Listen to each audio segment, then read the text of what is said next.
eksena yung dalawa, na sa palagay mo kasi tinanong ka rin to kay Christy, sa palagay mo medyo nawala ka, in a glimpse of ganyan, nawala ka din. Parang, wow, parang ganon. Yung time na nag-aano na kami, nagla-love scene na talaga kami. So ako nakaganon, ako nakatuwad.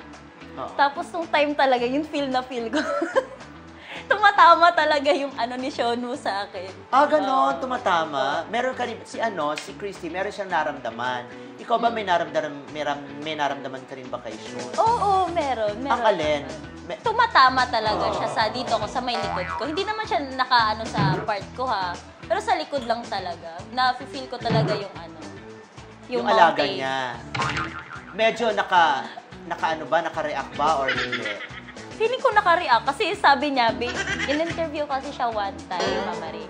Sa interview, sabi niya, yung plaster niya, muntika na daw matanggal dahil dun sa ano namin, sa eksena. Sa eksena ninyo. Ano mo kasi ang ginawa mo? Tumuwad ka lang. Oo, ganun lang. Oo, din to si Shonu eh. Pero dun nga, na-excite ka rin doon. Oo, na-excite. Kasi, Yung ba paboritong position? oo, yun din. As